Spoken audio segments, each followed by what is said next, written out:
I'm already a homeowner. And if they're already a homeowner, that's fantastic. So what the next your line then to them to get them to become a buyer is how many investment properties do you own? And what if they own investment properties? Well, can I help you get the next one? What does your investment portfolio look like? There's always ways for you to get a person to want to purchase properties if you're savvy. If a person is renting, you have to understand, you have to go to page, I think it's page 23 or 13, one or the other, in our buyer's guide. And you have to know that by the back of your head. It convinces people very easily that they have to get out of the renting situation. In order to establish wealth and build wealth for themselves, they have to own property. It's the number one way that any American, I don't care what they do, even people that go into the White House, they built wealth and they built it through real estate. Even the tech guys who's making gazillions of dollars in tech, they still buy real estate. It's sustainable. It's going to last over time, and it has an incredible appreciation value. So you have to be able to talk with some reasonable intelligence about the purpose of home ownership, the importance of home ownership, especially if people want to establish wealth. And for us, those of us who are real estate agents, if we are in a renting situation, we need to be working towards getting out of that renting situation ourselves. And if we don't own investment properties, we need to be moving forward to getting investment properties. Isn't that right, Shalante?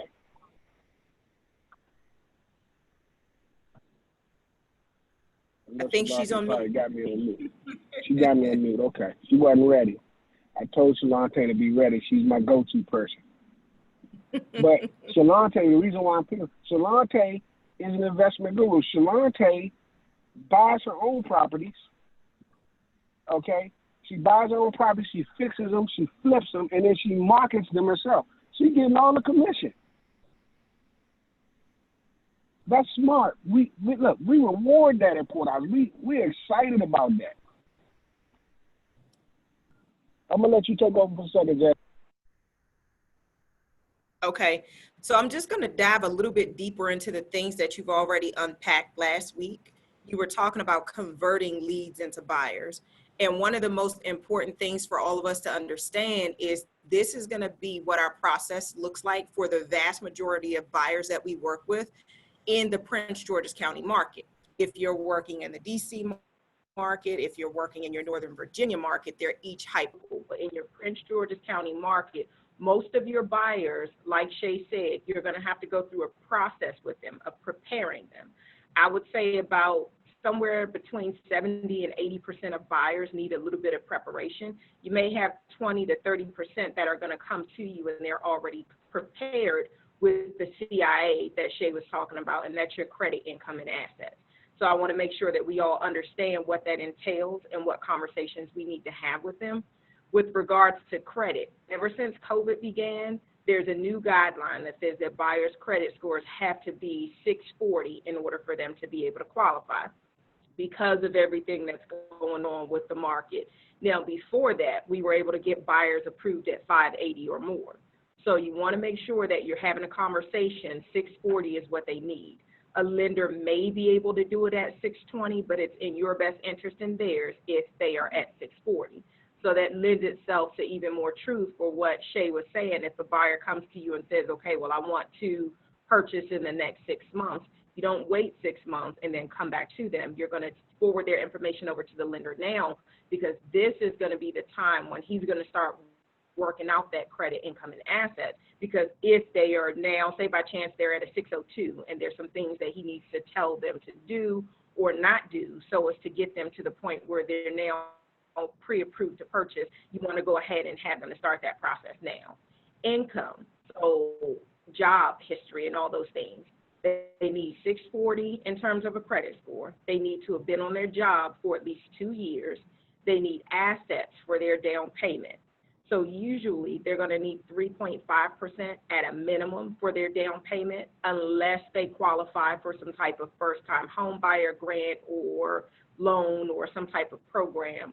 And even if they do, the goal is to have them to be best prepared. So allow for Cooper to kind of figure out the exceptions to the rule. The rule is they need to have at least a down payment, okay? So let's have that conversation with them, because a lot of buyers, when we're converting the leads to buyers, some of them are considering rentals and things of that matter. And we had this conversation last week with regards to, if they are considering a rental, what are the requirements there? Landlords are looking for at least a 620. They're looking for them to have at least the first month's rent, security deposit, and one reserve month's rent. So that's about their 3.5%, give or take, right there. So if the requirements are same in this market, if landlords are looking for them to be well-qualified tenants, just like lenders are looking for them to be well-qualified buyers, then just like Mr. Porter was saying, we've got to sell them on the benefits of home ownership. And a lot of times that's just going to be overcoming the fear of unknown. So we all need to make sure that we're well-versed in these topics so that you can have conversations to inform them. This is in your best interest to own a home. Even if we go down the road and we're talking about things like the difference in rent versus mortgage and what they're getting back, which Mr. Porter so eloquently stated last week. With rentals, you're getting 30 more days. With a mortgage, you're getting so many benefits. You're getting appreciation. You're getting tax write-offs, and we can go down a whole list of things. But at this point in our converting, we're going to do a lot of educating, and we're going to do a lot of nurturing, okay? So I want to make sure that we set the expectation that when we're working with buyers at this point, they're customers, because we haven't converted them yet. In order to convert them, we need them to be pre-approved. Once they get to the point they're pre-approved, then we do their buyer consultation and have them to sign off on the buyer agency document. But before that, we want to make sure that we're working with them to build their CIA profile, their credit, income, and assets. There are some things that we can talk about as we go a little bit further in this series that are kind of little hacks that we know of to help buyers to build their credit score. And Mr. Porter can just give us a few of those tricks. But it is most important that Mr. Cooper looks at their credit first and foremost, because just like a neurologist knows brains and a cardiologist knows hearts, your lender knows what they need in order to be approved for a loan. And I say that very specifically because you're going to have some people that'll say, well, I'm working with Lexington Law and they're working on my credit, and I'm working on my credit. And be that as it may, it's going to be light years apart from what the lender would do or advise. So you want to make sure that they go to the loan doctor when they want to see what things are necessary in order for them to be qualified for a loan. And I'll just give you some examples right offhand, where years ago we thought that they were a benefit, but since being in this business for quite a while now, we've learned that they're detriments, and these are things that people don't know and they do every day. I had a conversation with a buyer this morning, and, of course, sending her over to Michael Cooper. And a part of her conversation before I got her over to Michael Cooper was, well, there are a couple more things on my credit that I'm working on getting off of my credit. So I've been working with Lexington Law, and they've gotten everything off, but a couple more things. And my question to her was, how old are those things? And I believe she said somewhere in the realm of maybe 4 years old or something like that. And then she was talking about Lexington Law disputing some things. And what she does not know is those debts, though they are on her credit, that are 4 years old, 5 years old on her credit, they are better left where they are, in the sense of if they're there and they're 4 or 5 years old, they are not a detriment to you receiving a mortgage loan. Now, the minute you touch them by paying them off, or negotiating them or disputing them, now you've brought them that much closer. So now it's almost like a reset on the time clock. Whereas if they were 4 years old or 5 years old, they were set to fall off in 2 or 3 years. Now you've started the clock over. Okay? So that's one of the things that people don't know, and they do all the time, and it affects them negatively on the mortgage end. Another thing that people do is they dispute things that they don't even need to touch. Another thing that people do is they close out accounts, not realizing, like, they'll pay a debt off completely and close the account. And they think that they've made a stride because they have less debt, but they don't realize that that affects them as well. So there are a whole host of things that would affect people. So just like we wouldn't want somebody going in and working on their own heart, we don't want people who do not approve loans to go in working on their own credit in order for them to be approvable for a loan, okay? So let's just make sure that we are all comfortable with the necessity of getting buyers over to Michael Cooper right away. So that being said, there are a couple of things that do qualify in the sense that if the buyer needs to have 2 years of work history, people don't know that college counts as work history. So if a buyer is just graduating from college, where you would have had 2 years on a job needed in order to be approved, this buyer, if they were a full-time college student for the last 2 years at least, then that counts as work history and they can purchase right out of college. So there are a few exceptions to the rule, and those are conversations that Michael Cooper is going to have with them. Now, just to kind of give us a brief overview of another topic that you're going to get quite a bit, it's going to be with regards to down payment assistance programs and home buyer programs. So just like every buyer is very much individual and unique on their own, your credit, income, and asset portfolio, I say, is as unique as your fingerprint is, because there are no two buyers that are the same. Even if you open the same credit card and you've had it for the same amount of time, your portfolio, your profile, my apologies, with credit, income, and assets is just that unique. So that being said, there is no one program that's one size fits all. It's all going to be based on that buyer's credit, income, and assets. So you want to make sure that they understand that going in, because buyers will say, hey, well, I had a conversation with my colleague and they got qualified for this program. We work together. I should qualify for the same program. Now, they very well may, but you can't promise that, because chances are if their income is different, if their debt is different, if their credit is different, if their household size and all of those things are different, those are variables that you could potentially qualify or disqualify them from the program, okay? So another feature that buyers need to be aware of, or we need to be aware of in our conversations with buyers, is the debt to income ratio. You'll hear us say DTI. So lenders, they're looking at credit, income, and assets, and they're also looking at DTI. The DTI is going to determine what amount they're able to be pre-approved for. The credit, income, and assets is going to determine whether or not they're pre-approvable.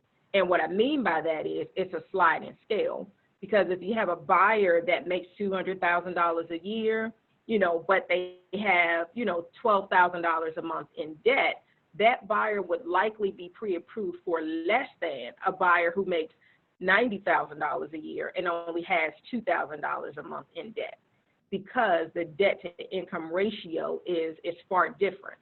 So generally what lenders are looking for an easy pre-approval is about 45% debt to income ratio. If they can get the buyer in at 45%, then they know that that's comfortable.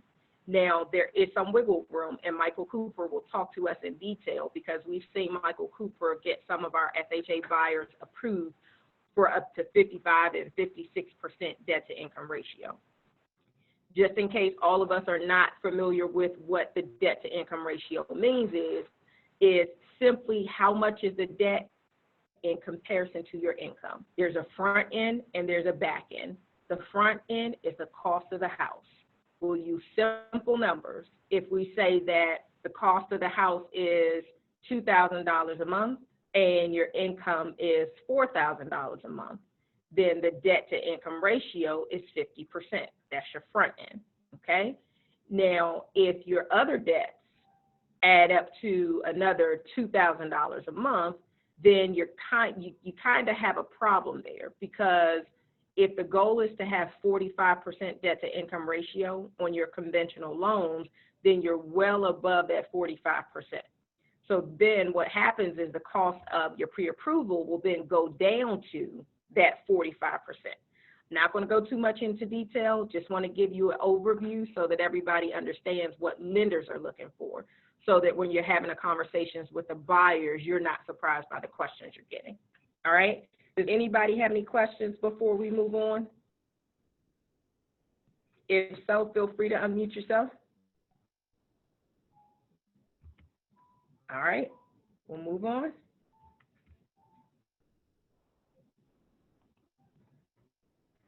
All right. So then our goal is to get the buyers pre-approved. I'm going to ask these ladies who are in the office with me, because we have a couple of other hidden participants here. Do you ladies have any questions about anything we just covered? Okay. Is there anything that you'd like to add, maybe, Ms. Davis? Okay, got it. So then we're going on to pre-qualification versus pre-approval. And this is one of the things that is so crucial to us as agents as well as to our buyers. I'll give you a story. So back in the day, we would have buyers to come in and they would have a conversation with the lender, and in 10 minutes tops, they would have a letter in their hand saying that they're pre-qualified to go out and look at a home. And you would take that buyer out to see 7 homes, 10 homes. You get a ratified contract, you get all the way down to the day before settlement or settlement, and the financing would fall through. And that would happen over and over again. The financing would fall through. So you've gone through months worth of, I want to say, agony, because you're working and you didn't get to see the fruit of your labor. And your buyer is going through months of disappointment because they thought they were going to be able to qualify for the home and actually close the deal, but the financing fell through. So that is why this is so crucial. If a buyer can log on to some type of online portal and get a pre-approval printed off themselves and bring it to you, it is not worth the paper that it's written on, okay? I promise you, a lender, like we're talking about CIA, credit income assets, and debt to income ratio, if your lender has not verified those things and has not seen documentation, then that pre-approval is not worth the paper that it is written on. So another thing that's going to have to be done is verification of employment. So we're talking about credit, we're talking about income. Income is how much do they make, is their job secure, and all those different things. So in order to do that, what do they need? They're going to need pay stubs, they're going to need tax transcripts, they're going to need to verify that their employment is secure at their job. Those are things that the lender, if you have a good lender, he's doing before he ever gives them a lender letter. And this is why we work with Michael Cooper. And this is why we started working with him almost exclusively, because too many times we've had lenders to send over a letter to a buyer and send them out shopping, and the buyer cannot even close the deal. So this is something that you want to go ahead and groom your buyers for in advance, the pre-approval process. This process entails them uncovering and sharing with the lender everything that they know with regards to their credit, their income, and their assets. If they have child support that they need to pay, if they have judgments or liens or outstanding loans, if they have something that they bought 2 months ago but is not showing up on their credit as of yet, these are things that they need to disclose to the lender, because I promise you it will come out in the wash. The underwriters will find that information, and if the lender knows in advance, then he knows how to position their loan to be approved. Because remember, just like your cardiologist knows heart, he knows those underwriting guidelines. So he can find a way, and this is what Mike Cooper does, he can find a way to present the information in light of the guidelines so that the buyer is still approvable. If, however, on the other hand, the buyer does not give full disclosure in his seeking of credit, income, and asset information, and these things are surprises, then the buyer could very well sabotage their own pre-approval. So we need to have that conversation with them and make sure that our buyers are very comfortable with disclosing this information to Michael Cooper, because he's the one that's going to go to bat for them to make sure that their loan is approved. All right? So again, if the lender has not verified credit, income, assets, seen bank statements, seen their W-2s, or he's going to need their official tax transcripts as well as pay statements and all of those things. If he has not verified that information, then the paper that you have is not worth the ink, it's not worth the paper. You may as well tell them, Mr. or Mrs. Buyer, we're just going to set this to the side and we're going to send you over to our lender so that we can make sure that your pre-approval is secure. Okay? So that being said, we'll move on to the next piece here. Does anybody have any questions before we move on? And I'll Jasmine? just give you guys you have anything to share? No, I was going to say, you might one of the pushbacks you'll get is people who have student loans. What are they doing with student loans? So student loans are a part of your debt. So in your debt to income ratio, student loans, they're normally counting 1% of the student loan. So if you owe $100,000, then they're counting 1% of that against. So that's going to be $1,000 against your monthly debt to income ratio. Even if you don't have to pay $1,000 monthly, that's one of the new guidelines after 2008 when everything took a turn. They said, okay, well, we've got to count these student loans, even if they are in deferment. So that's a conversation that you want to have with the lender because there are some ways to get those reduced, all right? So just as the rule, they're counted. The exception is there are ways to get it reduced. So find that information out from the lender. So you want to have them to have those conversations. All right, so now we've gotten past the pre-approval. This is when you're going to actually convert them to buyers because this is when you're going to get your buyer agency document signed when you do your buyer consultation. Everything you did before, you were servicing a customer. Now you're about to convert them into a client. So please be patient and expect that process of servicing a customer, servicing your leads so as to convert them. You okay? Okay. Okay. Just need to make sure you're okay. So everything that you did before, you want to go ahead and kind of anchor yourself in and pack your patience because a lot of what we do, you're really going to have to be patient and walk people through the process until they get to the point where they're actually pre-approved, okay? So everything before now, service, you're not under contract just yet. Now is when you're going to start to see the fruit of your labor because if you guided them throughout the process correctly, now you're going to get them into a buyer consultation. They're going to sign off on your buyer agency documents, and then you guys are going to go shopping for a home. All right? Now, there's one thing that I will say. Oftentimes, there is wiggle room in that pre-approval. One of the things that you're going to face is, like Mr. Porter said, you're going to have people to come in that have a beer budget with a champagne taste, and that is real. So that being said, you're also going to have people that come in and they're pre-approved for $400,000, but they'll tell you, well, I only want to spend $275,000. And I literally, in hundreds of buyers, have never seen a buyer's taste satisfied with less than their pre-approval. Okay. So that being said, when the buyer is pre-approved for up to $400,000, their taste is probably going to match it. So you just want to have those conversations with them in advance. Sometimes buyers will listen, and those are the times that go across a lot more smoothly. Other times buyers will learn the hard way. They'll have you to go and show them properties that are $275,000, and they will just be dissatisfied until they find one that's $400,000, and then they're like, okay, well, I'm willing to move forward with this. So buyers always, it's just one of those things you can never satisfy a want. As soon as you do, you want more. So it's the same thing with buyers. You know, you show them a house for $275,000, they're pre-approved for $400,000. They want something that's, you know, brand new or something that's, you know, newly renovated and all those things. So just encourage them to, you know, of course, we don't want any buyer to be house poor. We want them to make intelligent decisions with regards to their monthly mortgage. But we also want to make sure that they're informed. So I'm just going to leave that up to you guys. You are salespeople. You want to make sure that they get something they're happy with. At the end of the day, you do not want them to be in a house that they could have spent $125,000 more on and been happy versus them being in a house that they spent less on and now they can't wait to move and they're unhappy with their purchase, okay?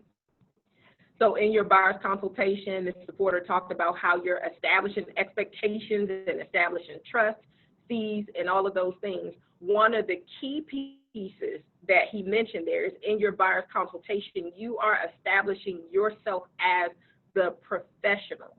And I want to take a moment to pause there because buyers have so much information at their disposal. They will go on HotPads, Redfin, Zillow, Trulia, and all these different things. And I promise you, they will assume themselves to be experts. So the unfortunate part about it with all of this information available is that it presents itself to be reliable information, and it's really not. So they will have a lot of surface information, but suppose themselves to be experts. So this is why your buyer consultation is so crucial. So Mr. Porter put together that buyer's guide very thoroughly with a whole lot of thought and a whole lot of revision over years and hundreds of transactions. So even if you went through and memorized the talking points in there, you will be leaps and bounds ahead of some of your competitors. In doing so, you will establish yourself as a professional because there are a lot of terms and ideas in there that they have never seen, they've never heard of, they don't know what you're talking about, and now you're going to come across as somebody that adds value to them because you're educating them in something that they were not able to find on Trulia or Zillow or someplace like that, okay? So read through your information and your buyer's consultation because this is really your time to shine as a professional. That information is there for a reason. We have an abridged form of the buyer consultation virtually for you guys, and it's in all of your Google Drives, so you have that shortened version, but I don't want you to shorten your knowledge or your span in a sense that this is all you need to focus on the information that's in there.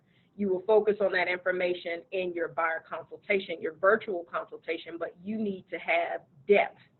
So you need to be very familiar with that entire buyer's guide, all right? Because that's how you are going to separate yourself and establish yourself as a professional. So I hope I've said that a lot of times, establish yourself as a professional. I might be on 10 times that I've said it, but it is very, very purposeful because otherwise buyers will think that they know more than you, because they heard something from their sister, friend, brother, aunt who used to be a realtor 20 years ago, or cousin who, invest in real estate. And these are things that you need to know in advance that are things that you're going to have to overcome in their mind so that you can have a smooth transaction. All right. So once you're finished with their buyer's consultation, this is when you're going to find out everything that the buyer needs and wants and develop that plan of action and have your agency document signed. And at this point, this buyer will officially be your client, and you have officially converted that lead into a buyer. Okay.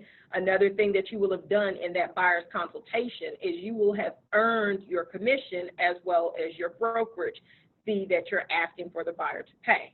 Without having done that buyer's consultation and establishing yourself as a real estate professional in their eyes, the buyers will not see a need to pay you anything up front. In fact, they will challenge it. But if you do a buyer's consultation and you do it well and you're thorough, then every time Mr. Porter does one, I think we've only had maybe 1 or 2 people out of hundreds of people that have challenged paying their $795 up front after he did the buyer's consultation.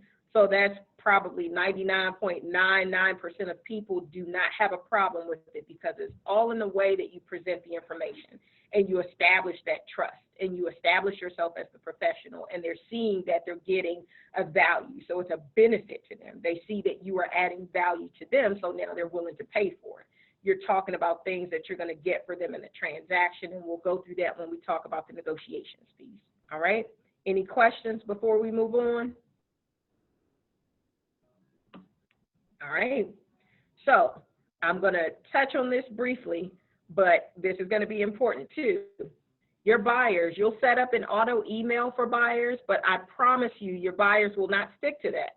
They're going to send you properties. They're going to send them to you from Zillow. They're going to send them to you from Trulia. Can you think of anywhere else, Shalante, that the buyers are going to send you properties from?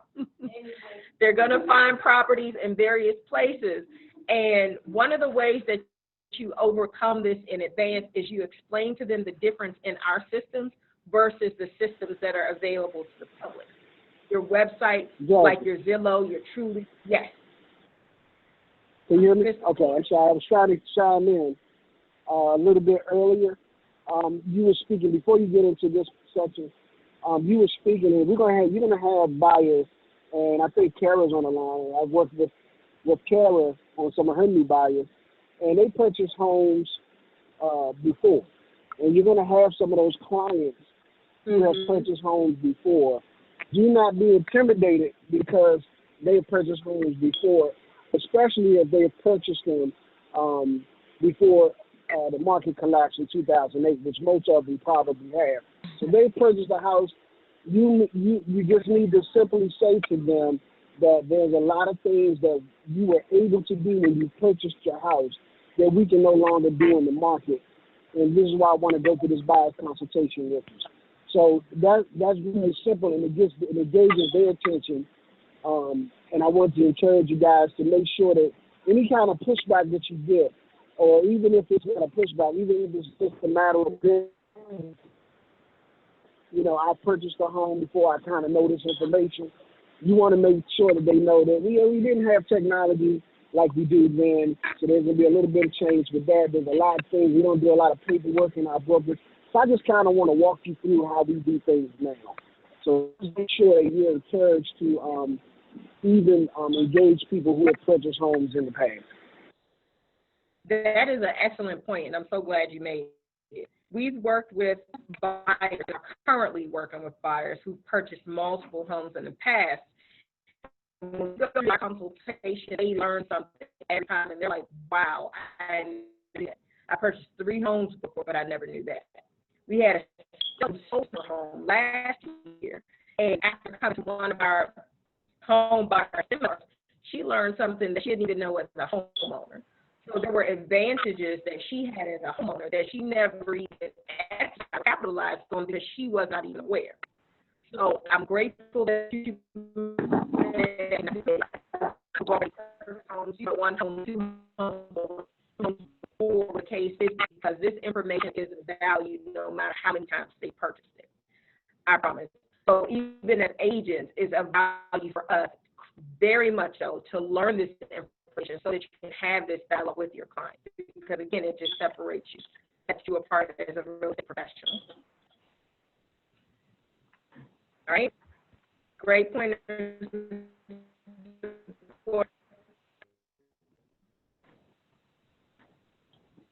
All right, you want to let them know that when you send them an auto email, it's directly connected to your MLS. That's your agents only MRIS, that only agents have access to the property. And why is that so important to differentiate? Well, because the other sites are commercial sites. They're commercial sites. They're not governed by court. They're not governed by brokers. They are just there to make money. And the unfortunate part about it is that they recycle so much information that is old, outdated, and inaccurate. They probably should be fined for it, because we get buyers that call and say, hey, I see this property just on the market on Zillow. I want to look at this property. It'll be a home that we literally sold 3 years ago, and the property has not been active in the market in over 3 years. And buyers will say, no, it's active. I just saw it. It just went active on Zillow, or it just went active on Trulia. And this happens, you would be surprised. It happens so often. Not only that, like things, it's just not updated. It's recycled information. There's so many things that, because it's not governed by real estate, or their commercial website, so they can do what they want to do. And one of the things that Mr. Porter tells them in advance is that the purpose of those is for them to sell those listings to agents.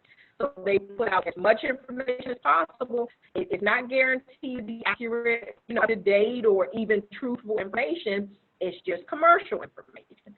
So that when buyers click on it, now they have the buyer's preference. They can see the buyer's criteria, and then they will reach out to an agent. Hey, this number of buyers are available, and it's 20774. Would you like to buy, or be one of our preferred agents, and you pay this amount monthly? So it's very important that our buyers understand the value information that we send them as real estate professionals versus the information that they get on their own. Because there's so much information available, you have to separate in their minds the difference, because otherwise they will send you over properties ad nauseum and be agitated because properties are actually not on market. So you want to have those conversations with them in advance. All right. Another thing that's shown in this piece is the home search criteria.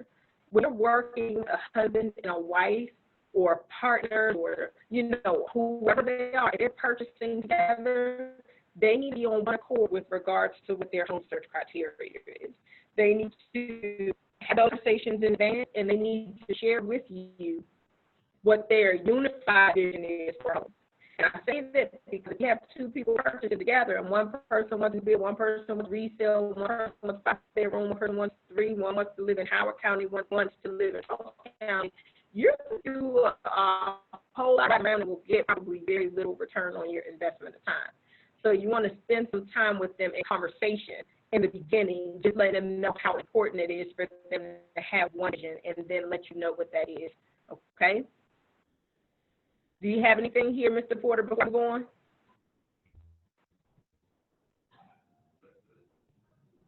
All right. Any questions from anybody? All right. Okay. All right. So this part is probably the easiest piece, so I'll only spend not even a minute on this, is your scheduling of tours. We use showing time. A lot of companies use showing time because it's so user-friendly, but you want to make sure that you schedule all of your property tours in advance. Buyers will try to send you properties and say, hey, can we go see them in 2 hours? And if you're doing it full-time and you have that type of availability, more power to you. But our recommendation is you let buyers know in advance, give me at least 24 hours in advance to schedule your tours, because some houses are going to require 24-hour notice, 6 hours, 4 hours, 2 hours notice. Some of them are by appointment only, and you want to be able to schedule your property tours in a way that is organized. So you have your confirmations and you're able to send out a confirmation to your buyer in advance. It's not just chaotic in that sense, okay? So always schedule your property tours, always schedule your second showings, your final walkthroughs, inspections, appraisals, and all of those things, depending on the side of the transaction. Make sure that you schedule them and send confirmation. All right? Now, before I move on to this piece, anybody have any questions? All right? So when you're working with a buyer, you should be following up with them at a minimum every day. If they are an active buyer, meaning that they have a pre-approval, that's an active buyer, and you have a buyer agency agreement, at minimum, you should be speaking with them every other day, okay?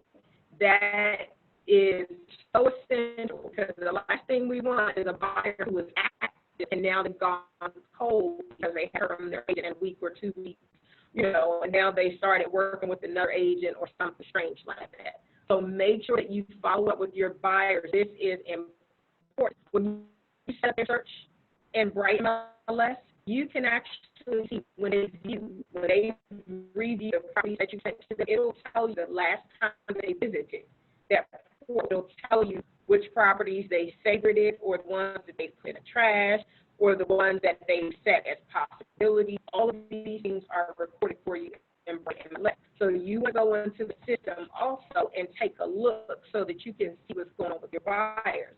Because if your buyer favoriting property, then it's going to be worth it to you to have a conversation with them to schedule a tour for that property. Because if they say that the property is a favorite, you need to take them to see that property. All right? If the buyer is under contract, there's going to be a heightened urgency. There's some things that you're going to need right away, so you're going to start following up with them on a daily basis. Even if you don't even think what you're going to need, you're just going to send anything at all. Everything is moving forward according to plan. Buyers that are first-time home buyers can be very nervous, and you can really help to appease them just by touching base, just by reaching out with a follow-up, phone call, follow-up, text message, even if you don't need anything. Now, I'm saying that because one of the things that buyers, hold on, let's see. Well, we haven't gotten to the point just yet, but you want to prepare your buyer in advance for what the process is going to look like once they go under contract, all right? Once they go under a red light contract, that's when the lender's portion and the title company's portion are really good. So you want to prepare the buyers in advance that there's going to be a lot of paperwork that they have to prepare. So you have this conversation so they're not shocked when they get calls from the loan officer, the due loan officer, the processor, the underwriter, and everybody asking for documents every day. So just prepare them to have an electronic file for everything that the lender's going to need and be able to send that information over. Okay, it's better that they be prepared so they know exactly what they're walking into than for them to be surprised and overwhelmed. All right. There is a lot more me here, but I'm not going to go every day. So I'll just touch base on a couple of these things. Want to stop for questions, comments? Mr. Porter, do you have anything? Okay. All right. So when you get to the point where you are preparing offers for your buyers, in Dotloop, you have a template. So for all of our newer agents, you can go here at everything that you're going to need. It's right there in Dotloop waiting.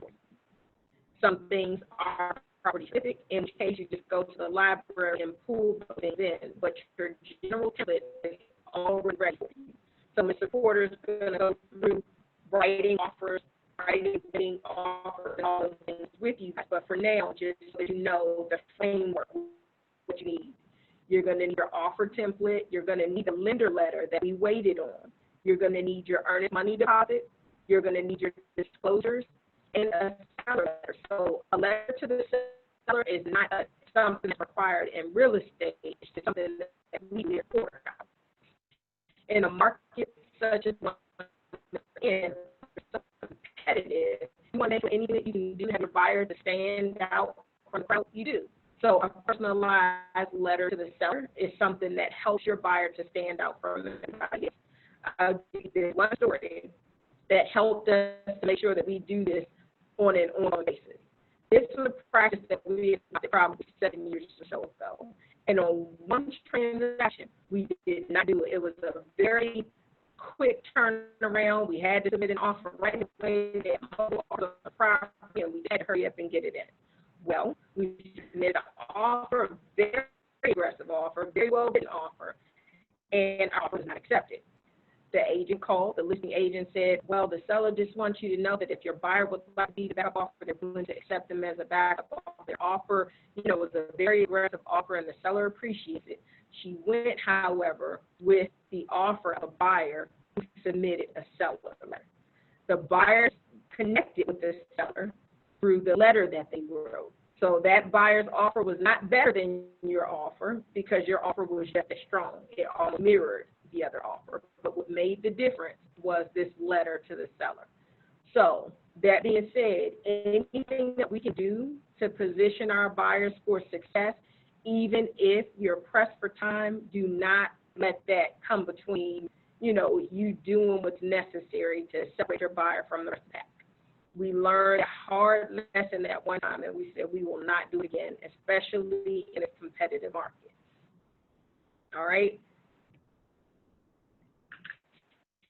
Now, this topic right here is the whole training in and of itself.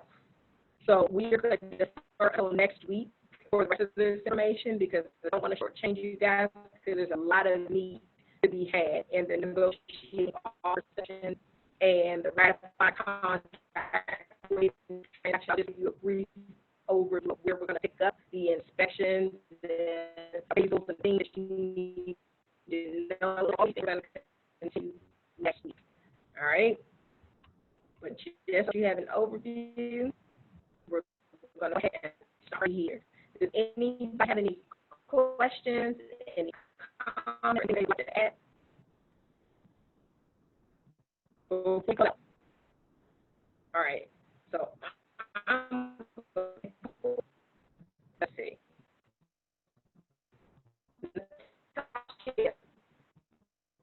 Yes.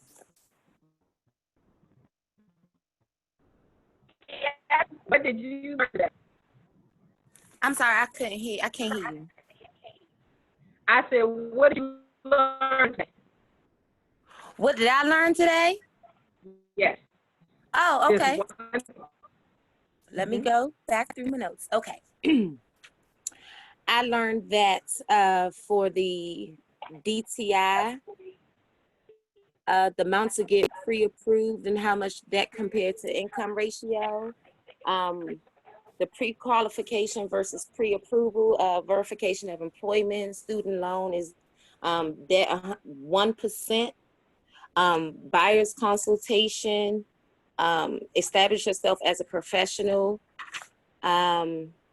As far as scheduling tours, at least try to schedule 24 hours in advance. Make sure you follow up 3 times a week for the active buyers, daily buyers under contract until settlement, negotiate offers. Should I stop?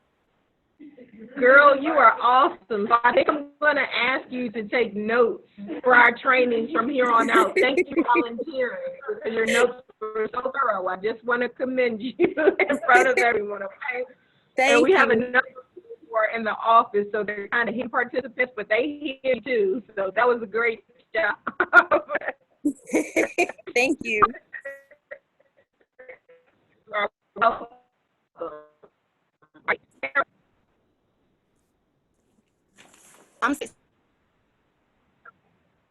If you just one thing,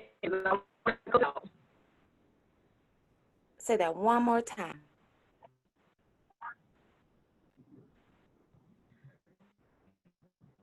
I'm not here. If you have anything to add, then you can go ahead. Otherwise, I'm going to thank all of you for your participation today, and we're going to close out. Mr. Porter, do you have anything before we close out today?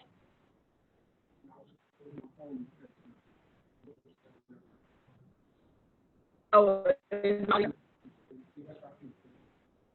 so, okay. Well, that's in line. If anybody has any questions, you put it in the chat bar. Otherwise, you guys are phenomenal. Have a wonderful rest of the day. Hopefully, you got some good nuggets today. You can send us over here. Enjoy the rest of the day. All right, guys, I'm going to go ahead and stop and close this out.